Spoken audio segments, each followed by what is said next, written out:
ఓం నమో వెంకటేశాయ. RYSS Andhra Pradesh ప్రభుత్వం తరఫున రైతు సాధికార సంస్థ ద్వారా శిక్షణ నిమిత్తం ఇక్కడ వ్యవసాయం ఎలా చేయాలి, ఏంటి, ఇన్పుట్స్ ఎలా, అవుట్పుట్స్ ఎలా అనే దాని గురించి ప్రభుత్వం ద్వారా శిక్షణ నిమిత్తం రైతులకు ఇక్కడికి రావడం జరిగింది. ఒక వినియోగదారుడిగా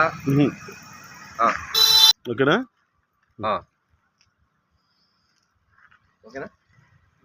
మీరు ఇక్కడ మా శిక్షణా తరగతులకు సంబంధించిన క్లాసులు జరగడానికి లోపల జరుగుతుంది. ఇక్కడ న్యాచురల్గా పండించే పంటల్ని రకరకాల పరిశోధనలతో ఈ శిక్షణా తరగతుల్లో భాగంగా మా అందరికీ శిక్షణ ఇవ్వటానికి కేటాయించినటువంటి ప్రాంతం ఇది. ఈ బెడ్ మీద గోగులు వేశారు.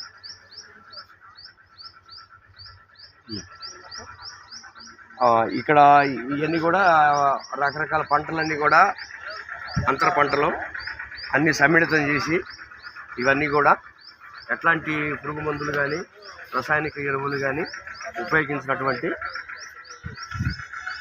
100% ప్రకృతి సిద్ధమైనటువంటి కషాయాలతో ఈ పంటలు పండించడం జరుగుతుందండి. ఇదే విధంగా మేము రేపు శిక్షణ పొంది వ్యవసాయ క్షేత్రాల్లో కూడా ఈ విధంగా మేము పంటలు పండిస్తూ మెరుగైన సమాజం కోసం వినియోగదారులకి రైతులకి మధ్య అనుసంధానకర్తగా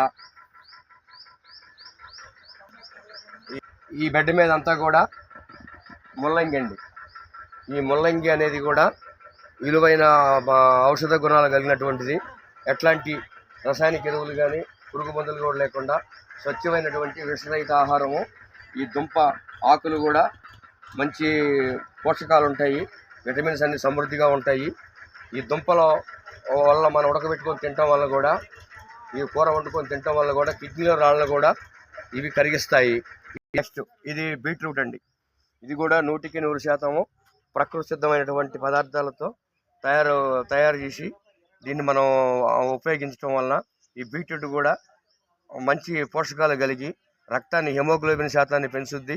యాంటీ క్యాన్సర్ కణాలను కూడా నిర్వీర్యం చేస్తుంది. ఇది కూడా తోటకూర, అనేక రకాల పోషకాల ఔషధ విలువలు కలిగినటువంటి ఆకుకూర. కంటి చూపుకి, ఏ విటమిన్కి, తర్వాత రక్త శాతాన్ని పెంచడానికి ఉపయోగపడేటువంటి ఆకుకూర. ఇది ఉల్లి.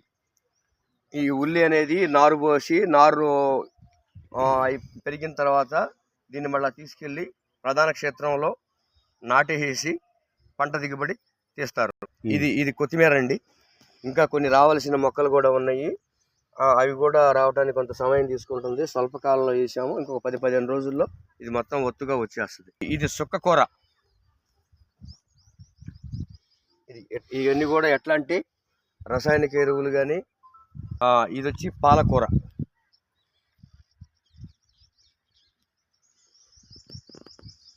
ఇదంతా కూడా తోటకూర. ఈ బెడ్ మీద అంతా కూడా తోటకూర. ఇది బచ్చలి. ఇది మొన్న రీసెంట్గా వేయటం జరిగింది. ఇది వచ్చి అంతా కూడా కొత్తిమీర.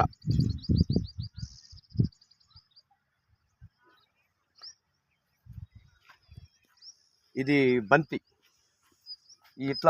వీటి మధ్యలో ఈ బంతి మొక్కలు వేయటం వలన నెమటోడ్స్ లాంటివి, వేరుపురుగు లాంటివి, ఇంకోటి ఏదైనా కీటకాలు కూడా చిక్కుడాకి. ఇది చిక్కుడు, చెట్టు చిక్కుడు గుమ్మటంగా వచ్చిందండి. ఇదంతా చిక్కువేజీ. ఇదంతా కూడా క్యాబేజీ పంట ఈ బెడ్ల వరకు.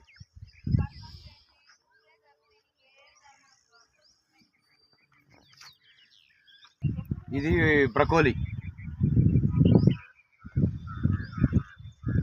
మొత్తం బ్రకోలీ.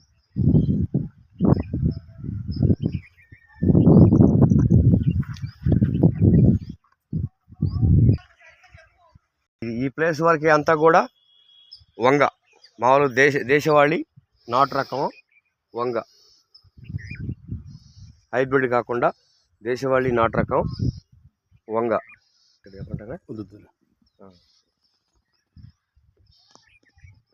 దేశవాళీ నాటు రకము పొడవుగా ఉంటుంది. ఈ దేశవాళీ నాటు టమాటో మంచి రుచికరంగాను ఆరోగ్యప్రదాయనిగా ఎక్కువగా పోషకాలు కలిగి ఉంటే దేశవాళీ నాటు రకం టమాటో.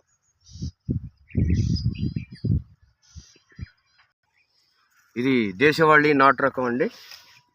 ఈ విధంగా ఉంటుంది.